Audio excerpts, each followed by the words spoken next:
I understand. But No, you don't understand. What I'm saying is he's only a musician. You don't understand that, do you? music. He is getting the coverage equivalent to an American president. Does that make sense to you? Music transcended all over the world. He helped people. For what mental level? For what mental level did his music transcend all over the world?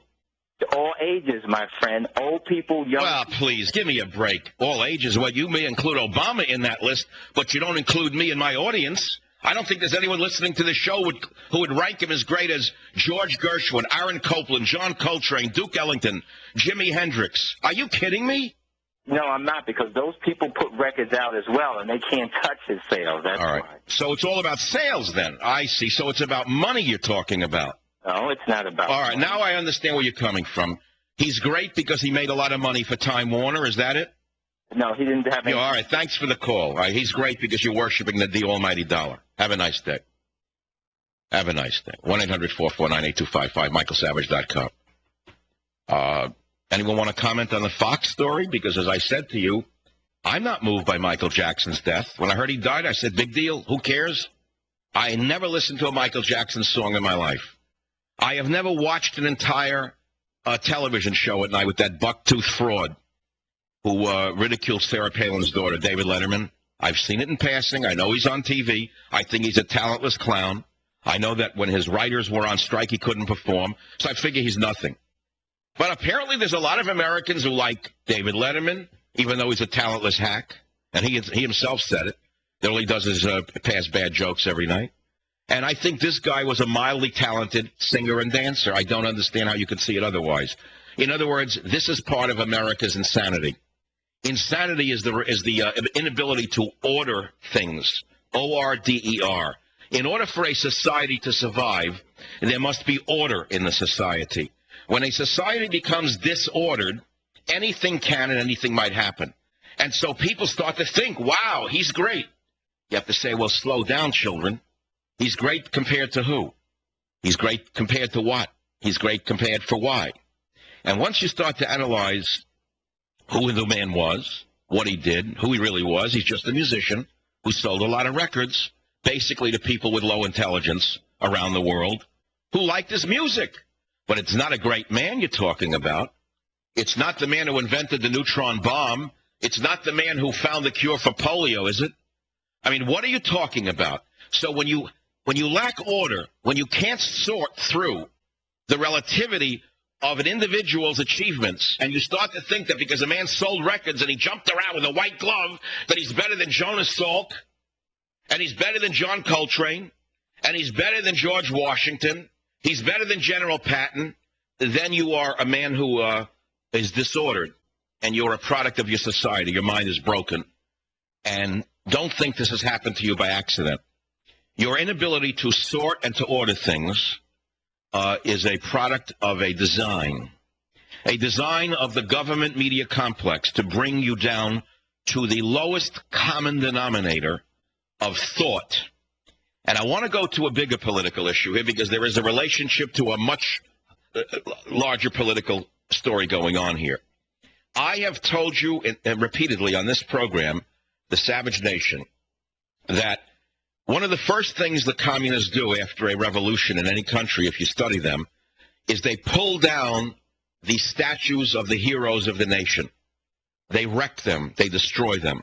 They wreck all vestiges of the civilization that they have just taken over. And I am telling you that the elevation of this ordinary singer to this level is part and parcel of the same mentality. First, they break down the real heroes, some of whom I just mentioned, most of whom I didn't mention at all. They've eliminated them from the public mind. And then they erect statues or mind images of their own heroes who make no sense to people with a sense of history and people with a reasonable education and intelligence. And that is why you people listening to this show today are shocked to see what's going on in your country. When you hear that your president says that he grew up listening to Michael Jackson, not to Chopin, not to Bach, not to Beethoven, he didn't mention one other classical musician, but Michael Jackson, and he said he has Michael Jackson's music in his iPod, and you see this president on training wheels pedaling all over the world in his mental tricycle, saying, look at me, I'm great, I can save the world, you recognize the trouble you are in. That is my opinion. It is only opinion. It is one man's opinion. Take it or leave it. It's the Savage Nation, 1-800-449-8255. If you want to talk about dying foxes, we can do that.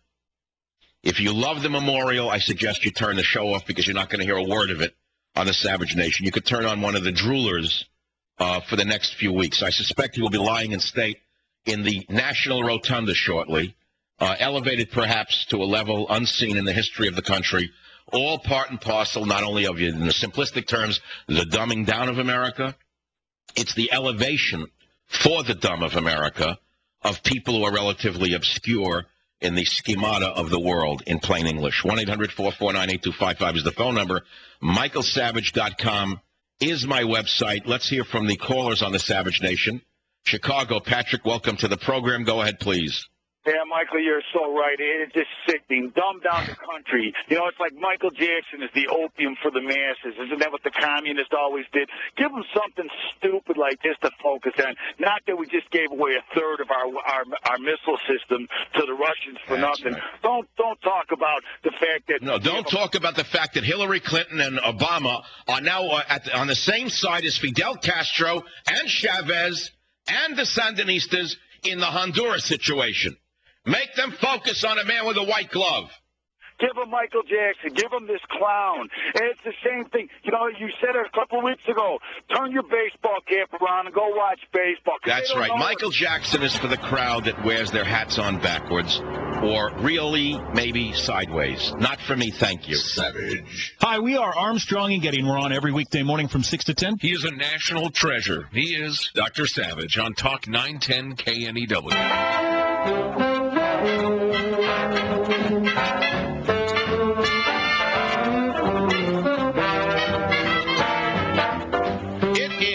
Savage Nation celebrating real American musicians of the level of superb performance. Duke Ellington, Take the A Train.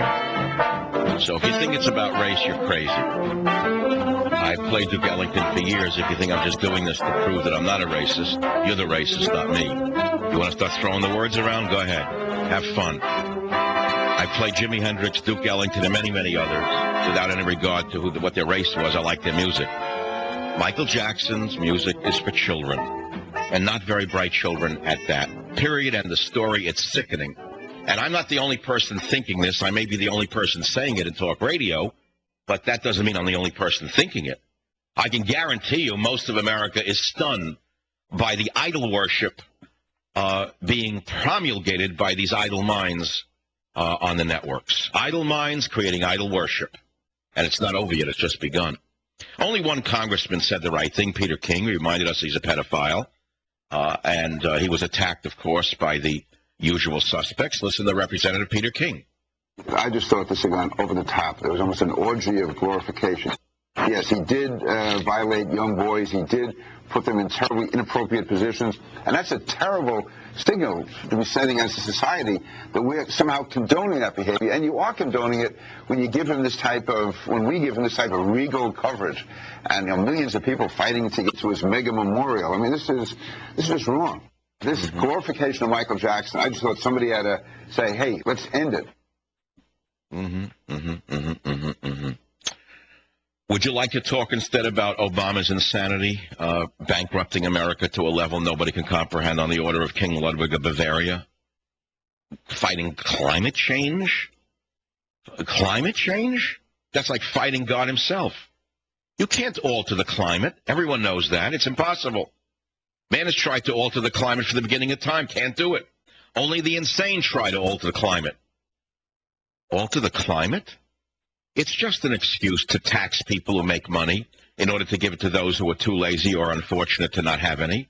We understand who's running this. Al Corleone, the head of the Corleone crime syndicate. Al Corleone is going to make a fortune on this. General Electric's going to make a fortune on this. How many other people are going to make fortunes in the cap-and-trade con that's coming up? I read the article on the show last week of Goldman Sachs. They created the dot-com fantasy and bust. They created the housing bubble and bust. They made trillions of dollars, according to the article. And the article claims that it is Goldman Sachs behind the cap and trade con, which they claim will be the biggest con in the history of the world. We could talk about that. We could talk about his health care program. His health care program. Again, I was in an emergency room. I seem to be visiting them all over the country. Sliced my finger with a really sharp knife. I didn't have a bread knife. Lucky for me, God designed fingernails, because when the knife came down, it was stopped by my fingernail, not by my skin. It only cut halfway through the fingernail, or else I'd have no fingertip. But, I go into the emergency room, and here I am again, basically with immigrants around me. It was like instant care, I didn't want to go to a hospital. The doctor was a Chinese man. He did a perfectly fine job fixing my finger. And most of the clients were from other countries. I know what the emergency rooms are like. And I asked them about medical care and health care, and what does he think of Obamacare? And I said, aren't you going to suffer? I said, isn't a man like you who struggles so hard? You came here from Vietnam. You went to an American medical school.